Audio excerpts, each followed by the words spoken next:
Sir screen दिख रहा है क्या?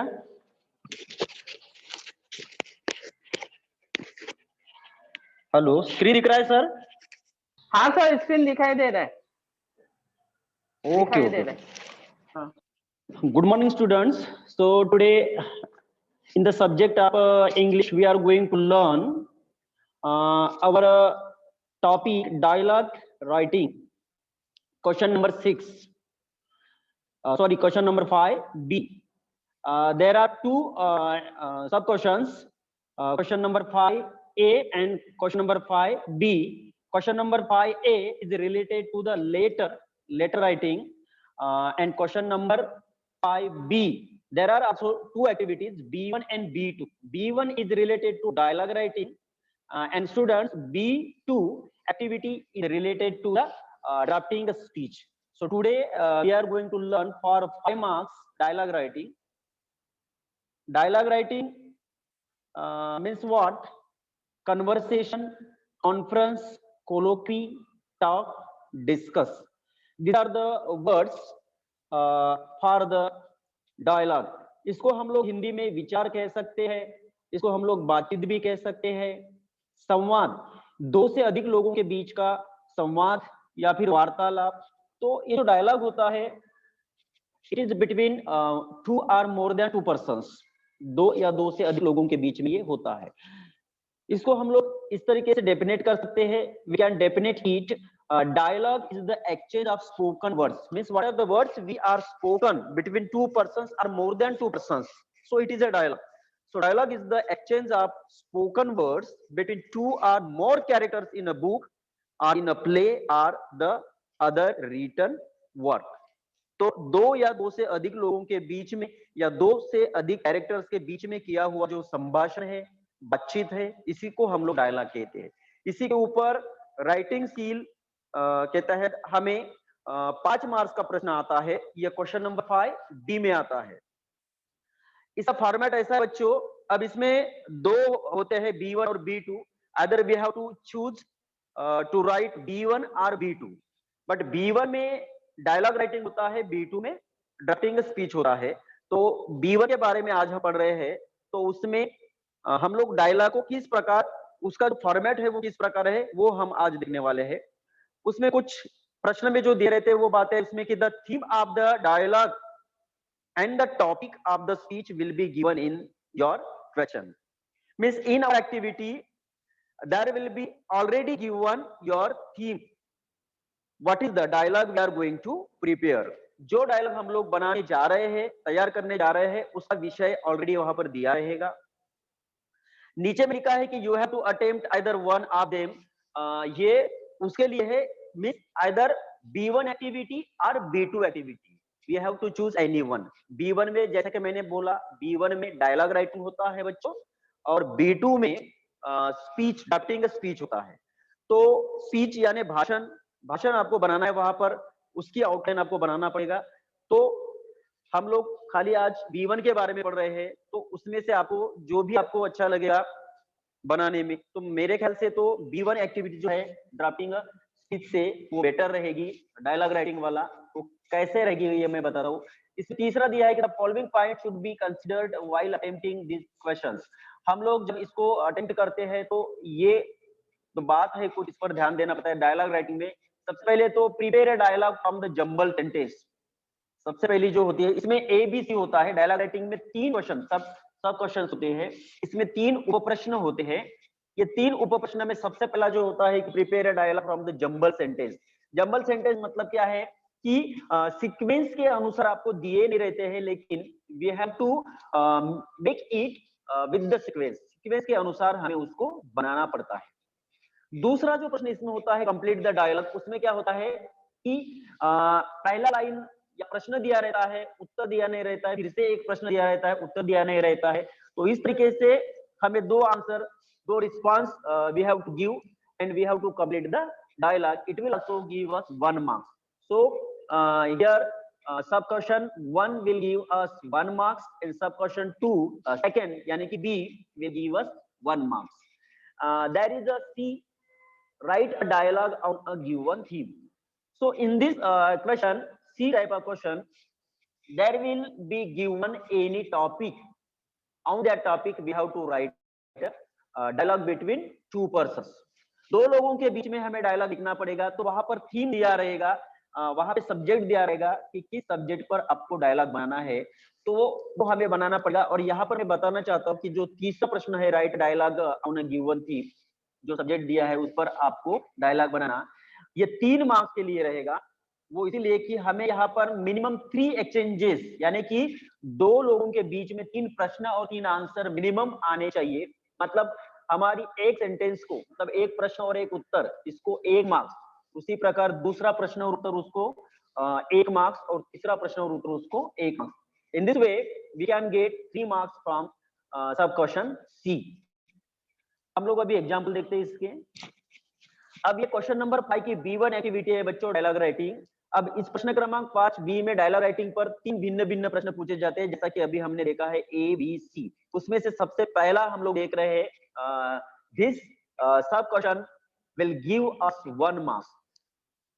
तो question is prepare a dialogue from the jumble sentence. Jumble sentence मतलब क्या है? छलांग मार के सेंटेंस जो है वो ऊपर नीचे किए हुए रहते हैं, लेकिन we have to arrange sequentially, हमें बिल्कुल उसको अनुक्रम के अनुसार, सीक्वेंस के अनुसार बनाने का होता है। तो यहाँ अपने मन से कुछ भी नहीं लिखना है, nothing we have to write with our opinion, everything will be given in your question, only we have to arrange sequentially. केवल हमें उनके अनुक्रम के सीक्वेंस के, करेक्ट सीक्वेंस के अनुसार उसको बनाना है, लिखना है। तो इसमें क्या करना है? सबसे पहले तो इस प्रश्न में 4 वाक्य दिए होते हैं।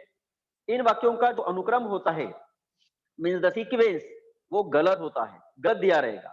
तीसरी बात यह है कि छात्रों को कौन सा वाक्य कौन से व्यक्ति का है, यह तय करने दिया हुआ संवाद डायलॉग पूर्ण करना होता है।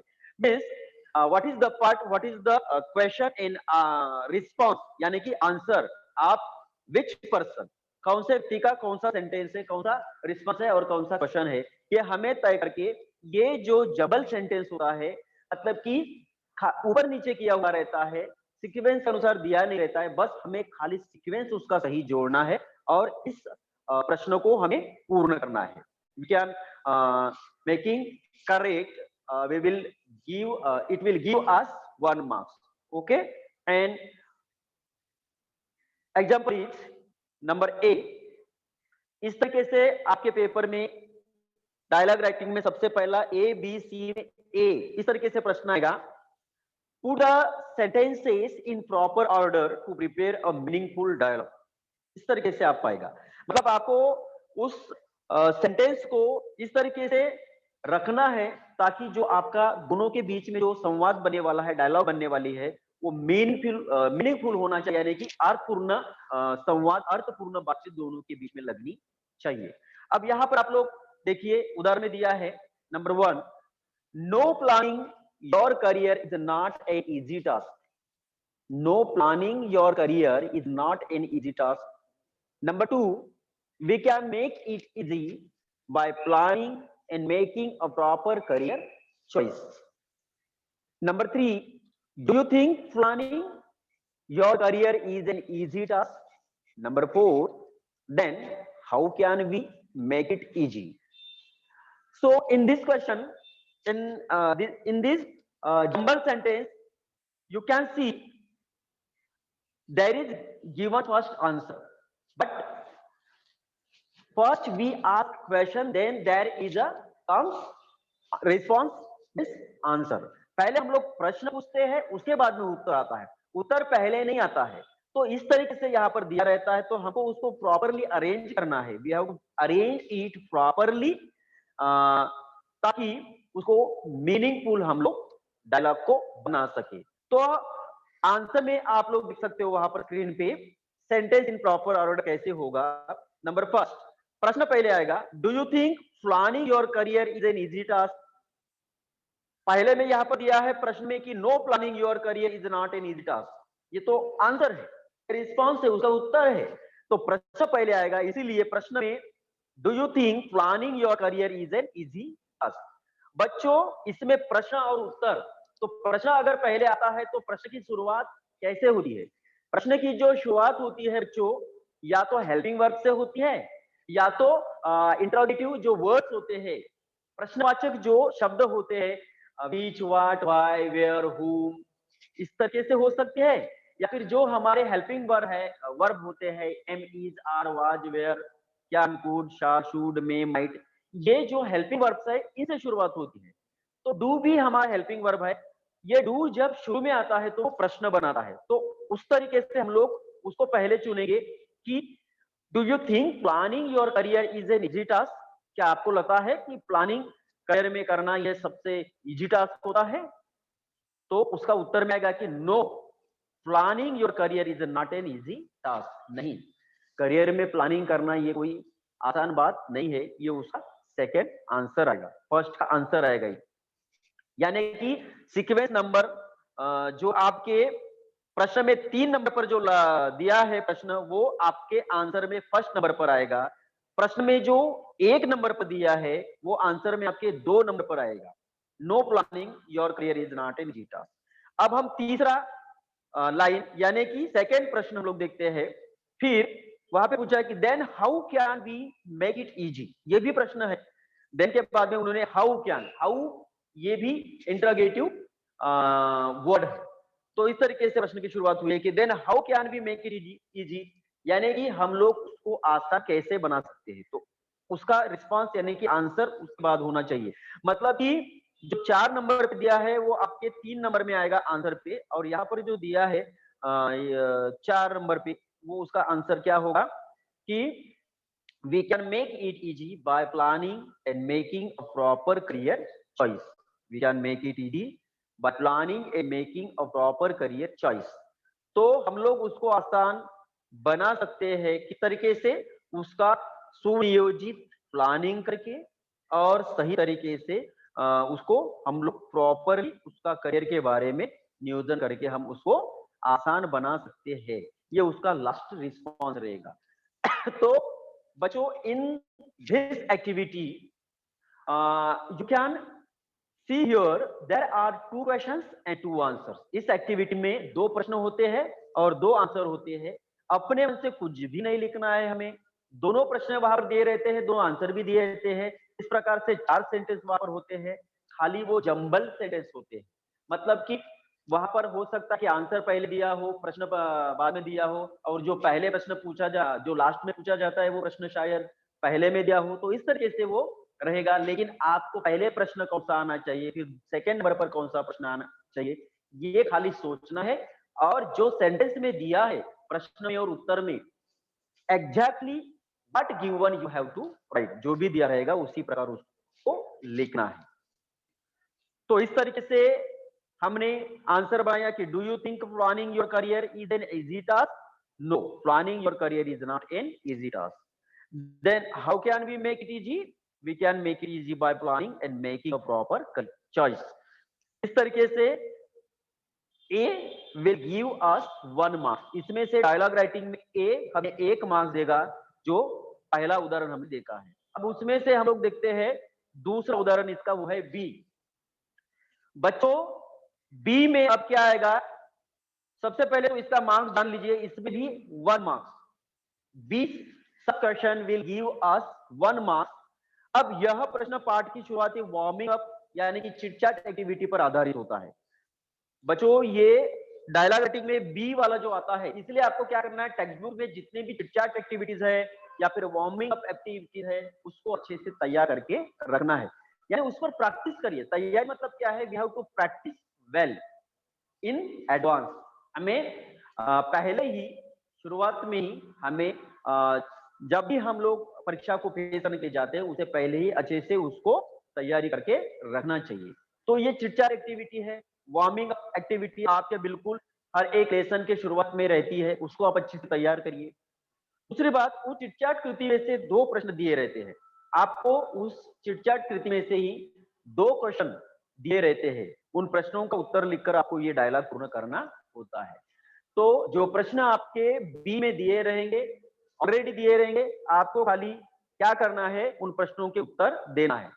See on your screen there is a B, complete the given dialogue। आपको इस तरीके से प्रश्न होगा। Sai said you believe in all the news that you came across? Tina there is a blank line. तो वहां पर ब्लैंक लाइन दिया है, खाली जगह दी है। टीना क्या बोलती है उसके बारे में वहां पर आंसर नहीं दिया है, वो आंसर हमें लिखना है। अगेन प्रश्न में Sai say who do you think are responsible for spreading the false news. आपके मुताबिक जो झूठी न्यूज फैलाता है वो कौन होगा, उसके लिए कौन रिस्पॉन्सिबल होगा, कौन जिम्मेदार होगा, ये साई प्रश्न पूछता है। तो टीना उसके ऊपर क्या उत्तर देती है। बच्चों मैं एक बात स्पष्ट करना चाहता हूं, इसमें जो दो प्रश्न पूछे हैं उस पर जो उत्तर आएंगे, आंसर आएंगे, वो हर एक बच्चों के, हर एक स्टूडेंट्स के अलग अलग रहेंगे।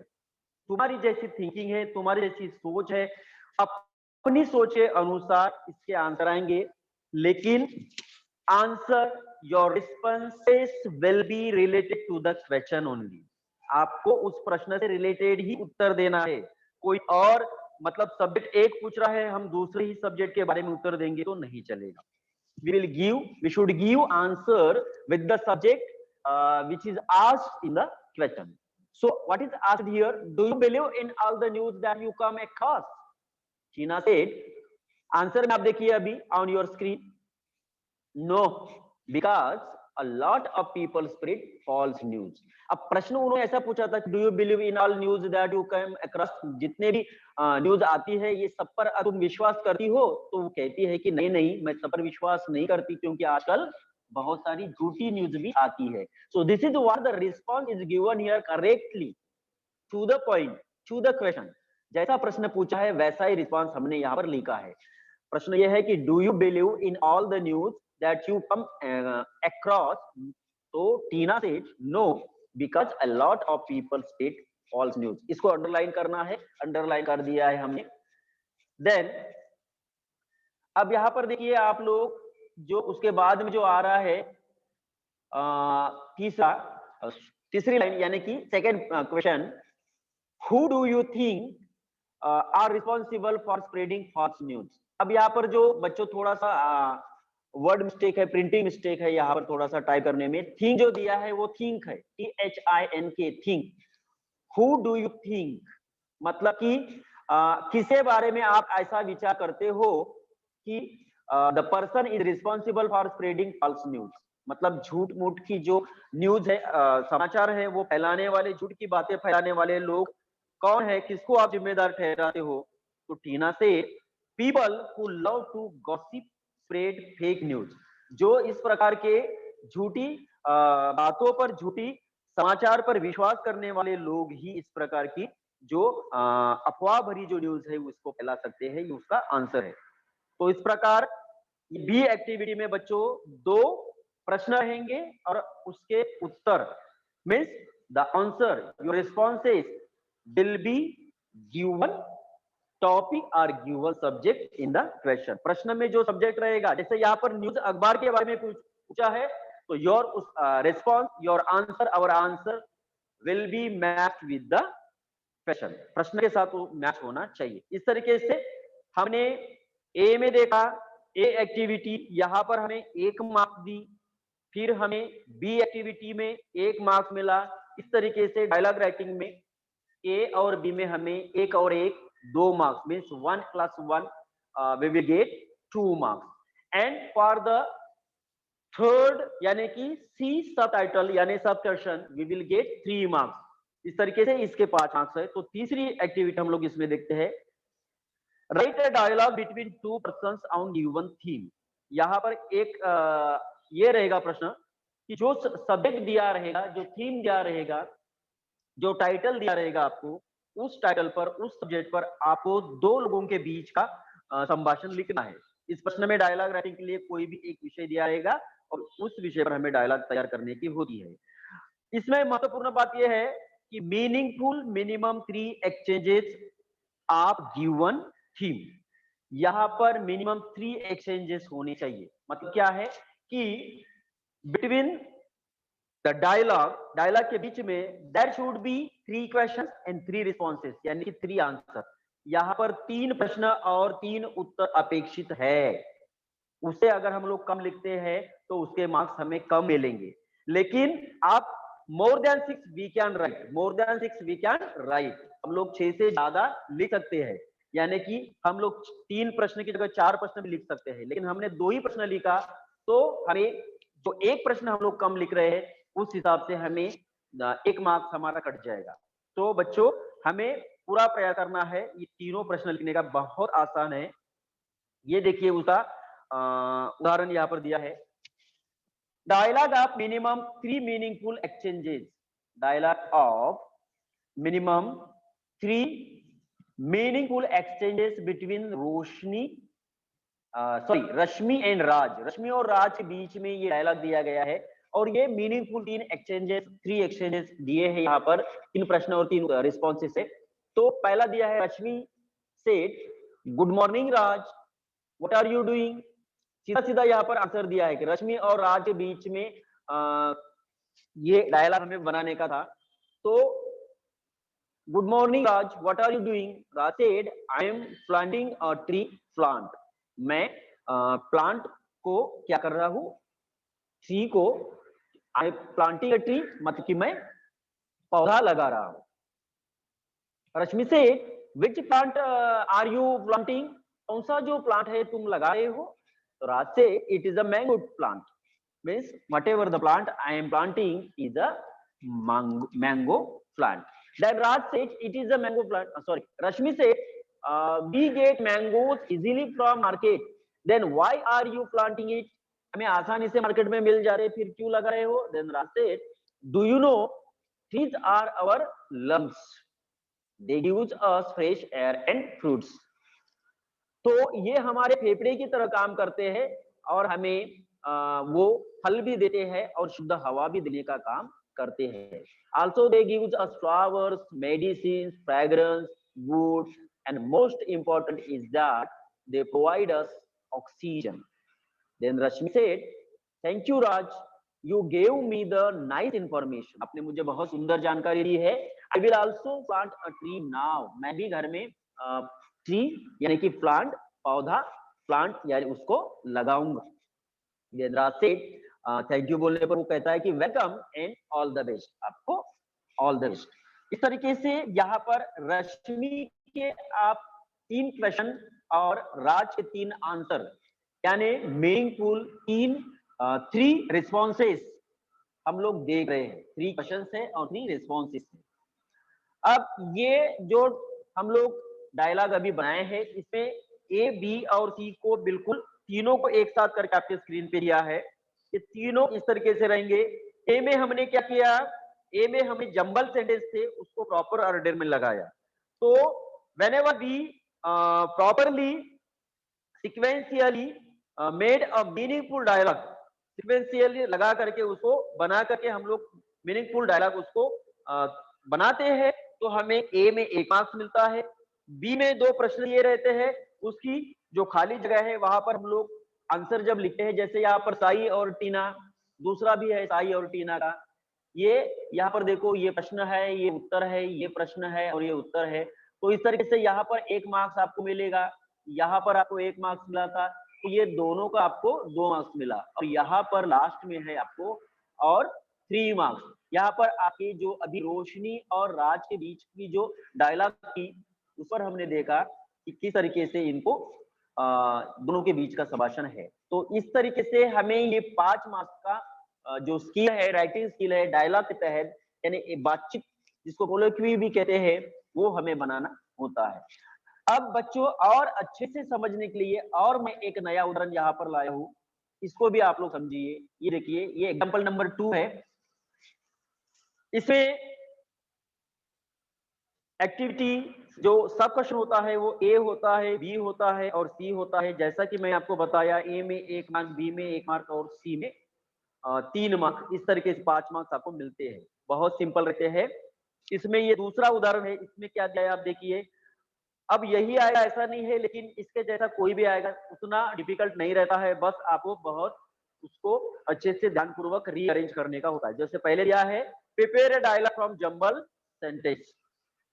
अब यहाँ पर दिया है, I live in Swami Vivekananda Nagar, what is your name, where do you live, my name is Sneha. आप इसको देख रहे हो, जैसे ही हम लोग पढ़ते हैं समझ में आता है कि ये उल्टा पुल्टा दिया है और हमें उसको सीधा करना है।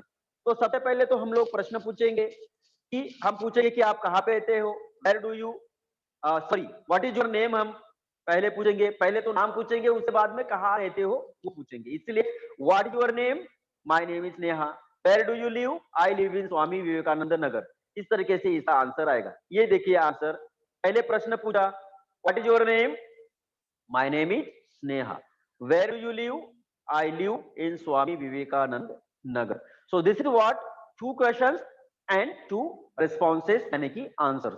इस पर हमें 1 मार्क्स मिलेगा। बच्चों अब आगे देखिए बी में, कंप्लीट द डायलॉग। इसमें अब यहाँ पर तो मैंने डायरेक्ट आंसर लिखे हैं, लेकिन आपको 2 प्रश्न दिए रहेंगे, जो कि यहाँ पर ये 2 प्रश्न है। कंप्लीट द डायलॉग इस तरीके का प्रश्न होगा। ये देखिए आप, ये प्रश्न, पहला प्रश्न, this is what your first question and this is your second one. What is given in first question, what time do you get up in the morning, सुबह कितने बजे आप लोग जगते हो। मतलब शाम को पूछ रहा है राम। देन शाम से I get up early in the morning at 5 o'clock। You can write 6 o'clock, anybody can write, there are different types. कोई भी आप अपना जो भी लगता है समय वो आप उसमें डाल सकते हो। तो आप अपने मन से इसका आंसर देना है। आई get up early in the morning. अब यहाँ पर सब्जेक्ट जगने से संबंधित है। What time do you get up in the early in the morning, सुबह में कितने बजे जगते हो, ये प्रश्न है। तो उन्होंने कहा 5 बजे, तो उसी से रिलेटेड उत्तर है। आपका उत्तर उससे हटके होना नहीं चाहिए, बस यही ध्यान रखना है। दूसरा है what time do you get to bed at night, आप शाम को यानी कि रात को सोने के लिए बेड कब जाते हो। I go to bed at 10 PM, मतलब कि मैं 10 बजे सोता हूँ। शिवम से शाम से I go to bed at 10 PM। खाली 2 प्रश्न दिए हैं। इस प्रकार सिंपल से 2 प्रश्न रहते हैं और उनके 2 आंसर हम लोग देते हैं, तो it will give us 1 mark। So in this way we got 2 marks। There is a C activity, write a dialogue on given theme, 3 marks, it will give us 3 marks। So write a dialogue of minimum 6 meaningful exchanges of importance of games। यहाँ पर देखो बच्चों, की activity में आपको जो theme है, जो सब्जेक्ट है वो दिया रहेगा, और यहाँ पर जो सब्जेक्ट है वो है इंपॉर्टेंस ऑफ गेम्स। मतलब खेलों का महत्व क्या है, खेलों का महत्व बताने वाले जो डायलॉग है वो आपको लिखना पड़ेगा। उसमें से मिनिमम 3 प्रश्न होने चाहिए और उसके 3 उत्तर होने चाहिए। More than 3 questions you can write as you, तुम जितना चाहे उतना लिख सकते हो, लेकिन मिनिमम 3 तो लिखना ही है। पहला है Raj said where are you going Sanjay, Sanjay said I am going to gym खाना। Then Raj said what do you do there, वहां जिम खाने में जाकर के तुम क्या करते हो। तो संजय कहता है I play tennis there with my friends, मैं वहां जाकर के मेरे दोस्त के साथ टेनिस खेलता हूँ। Then Raj said do you play tennis every day, Sanjay said yes, yes it keeps my body and mind fit। do you play in game any game raj, मैं अपनी बॉडी और माइंड को, दिमाग को फ्री रखने के लिए, स्वस्थ रखने के लिए मैं खेल खेलता हूँ। तुम भी कोई खेल खेलते हो राज। तो Raj said yes Sanjay I also play cricket, मैं भी क्रिकेट खेलता हूँ। Sanjay said I think games are essential for good health, अच्छी सेहत के लिए ये जो गेम्स है ये बिल्कुल जरूरी है और स्वस्थपूर्ण होते हैं, स्वस्थ बॉडी को रखते हैं। तो बच्चों ये जो डायलॉग है इसमें हमने देखा कि जो आपको ब्लैक कलर में दिख रहा है यहाँ पर ये प्रश्न होते हैं, ये प्रश्न है।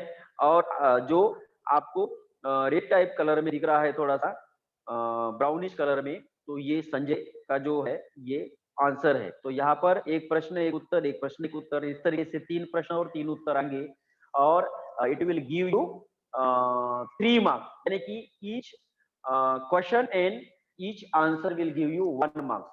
हर एक लाइन में आपको आधा आधा मार्क्स इसमें रहेगा। इस तरीके से ये आपकी डायलॉग होगी, ठीक है। ये डायलॉग आगे भी लिखी गई है। Raj said, yes, you are right. Everyone should play any outdoor games at last for half an hour। सबको आधे घंटे के लिए कम से कम आउटडोर गेम्स खेलने ही चाहिए। Then Sanjay said, but some people do not play any game। कुछ लोग कुछ भी नहीं खेलते। Then Raj said, that is why they always suffer from one or the other ailment। उनको छोटी मोटी बीमारी, ailment यानी कि diseases, कोई ना कोई छोटी मोटी बीमारियां उनको होती रहती है। Then Sanjay said, you are absolutely right, राज। आप जो कह रहे हो means whatever you are saying is actually बिल्कुल सही है, वेरी वेरी ट्रू, ये बिल्कुल सही है। तो इस तरीके से ये 3 मार्क्स के लिए डायलॉग हम लोग बनाए हैं। अभी हम और एक इसमें उदाहरण है उसको देखते हैं, और तीसरा उदाहरण आपके लिए, आपको समझने के लिए लाया हूं। क्वेश्चन नंबर 1 2 3 4 ये 4 जो दिए हैं ये प्रॉपर ऑर्डर नहीं होता है, ये ए टाइप ऑफ एक्टिविटी है। और ए टाइप ऑफ एक्टिविटी में इसमें डायलॉग राइटिंग में आपको केवल उसको रीअरेंज करना होता है, सीक्वेंस के अनुसार करने का होता है। उसमें दिया है कि have you watch today's match, second उसमें है Rohit Sharma hits the century, third is who scored century today, and fourth is yes I have. उसको हम लोग सीक्वेंशियली बराबर बना रहे हैं। Have you watch today's match, क्या आपने अपना मैच आज देखा है, तो वो कहेगा यस आई हैव, यस आज का मैच मैंने देखा है। बाद में वो पूछ रहा हु स्कोर्ड सेंचुरी टुडे, मतलब कि ये फर्स्ट प्रश्न रहेगा। हमें यहाँ पर हु स्कोर्ड सेंचुरी टुडे ये जो 3 नंबर पर दिया है तो वो पहले प्रश्न के रूप में नहीं लिख सकते हैं। पहला प्रश्न कौन सा आएगा, ये हमें थोड़ा सा लॉजिकली थोड़ा सा सोचना चाहिए, और सोच करके हमें डिसाइड करना चाहिए कि which will be the first question. और here is the first question. Riya said do you sorry ये वाला, have you watched today's match? Yes, I have. And who scored century today? Rohit Sharma hits the century. वहां पर हमने यहाँ पर किसी भी वर्ड्स में चेंज नहीं किए, कुछ भी नहीं, खाली जैसा के है वैसा रखे, खाली उसका जो ऑर्डर है सीक्वेंस है उसको चेंज करके उसको एक मीनिंगफुल टच दिया हमने। इस तरीके से हम लोग इसके 1 मार्क्स हमें ला सकते हैं। उसके बाद में है Riya said do you like singing, do you like singing. Priya का जो पार्ट है वो ब्लैंक है, वो हमें भरना है। दूसरा है Riya said who is your favourite singer, then we have to write Priya's favourite singer in the response of second one, दूसरे में। तो इस तरीके से 2 प्रश्न है और 2 रिस्पॉन्स, मतलब रिया प्रश्न पूछ रही है, प्रिया का भाग हमें लिखना है। आंसर में देखो यहाँ पर you can see Riya said do you like singing, Priya said yes I like singing. Priya said, "Who is your favorite singer?" Priya said, "Asha Bhosle." तो इस तरीके से ये दूसरा भी प्रश्न, 2 प्रश्न दिए रहते हैं बी में और 2 उत्तर हमें लिखना होता है, खाली बहुत सिंपल से रहते हैं, और ऐसा करने पर हमें 1 मार्क्स मिलता है। इस तरीके से 2 मार्क्स मिले। और बच्चों ये लास्ट वाला एक्टिविटी सी वाला, write a dialogue between a headmaster and a student who has newly settled in the town and wants to take admission, write minimum 3 meaningful exchange. अब यहाँ पर एक लड़का है, स्कूल में आता है और हेडमास्टर से मिलके एडमिशन के बारे में पूछता है, तो वो स्टूडेंट और हेडमास्टर यानी कि एचएम सर, ये दोनों के बीच का संभाषण हमें यहाँ पर बनाना है। तो इस तरीके से आप यहाँ पर देख सकते हो आपके स्क्रीन पर, स्टूडेंट मे आई कम इन सर, सबसे पहले तो हम मे आई कम इन सर बोलते हैं, तो उस तरीके से हम लोग बिल्कुल शुरुआत करेंगे politely.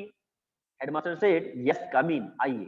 Student said I want to take admission in your school, sir मैं आपके स्कूल में प्रवेश करना चाहता हूँ, एडमिशन लेना चाहता हूँ। Then headmaster said in which school where you studying previously, previously मतलब कि पहले में आप कौन से स्कूल में पढ़ते थे। Student said I was in Nutan Vidyalaya last year, last year में नूतन विद्यालय में पढ़ता था।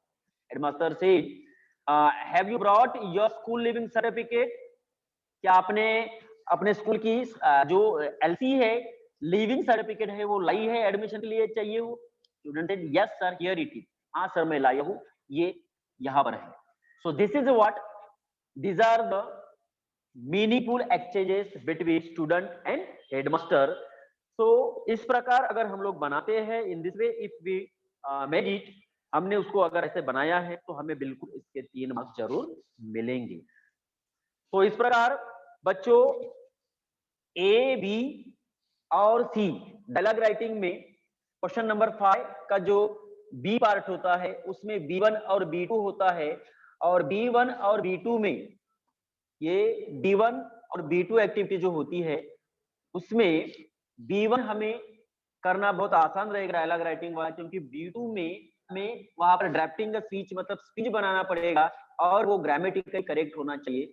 तो वो भी अगर प्रैक्टिस किए तो आएगा, लेकिन ये बहुत सिंपल एक्टिविटी है। इसमें खाली हमें क्या करना है कि थोड़ा सा पहले इसमें सीक्वेंशियली उसको सोचना है, दूसरे में थोड़ा सा रिलेटेड हमें कुछ आंसर भरना है 2, और तीसरे में मीनिंगफुल 3 एक्सचेंजेस हमें बनाने हैं। इस तरीके से ए बी सी, ए में 1 मार्क्स, बी में 1 मार्क्स, 2 मार्क्स हो गए, और सी में हमें कितना मार्क्स मिलेगा, 3 marks. In this we can get 5 marks from question number 5B। Dialogue writing में इस तरीके से हमें 5 मार्क्स मिल सकते हैं। अगर हम लोग बच्चों अच्छे से प्रैक्टिस करते हैं तो हमें out of 5 marks we can get, हम लोग ले सकते हैं, 5 में से 5 मार्क्स ले सकते हैं। बहुत ही आसान एक्टिविटी है ये। इस तरीके से हमारा ये एक्टिविटी है। अगर अभी आपको कुछ पार्ट समझ में नहीं आया है, कुछ दिक्कत है, तो आप लोग, आपके जो भी सवाल है, जो भी क्वेरी है, you can ask me now.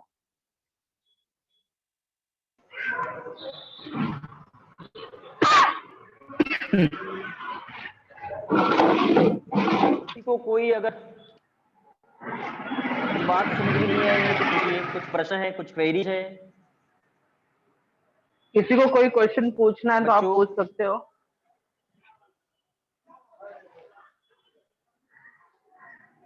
Student, किसी को अगर कोई भी क्वेश्चन पूछना है तो आप पूछ सकते हो।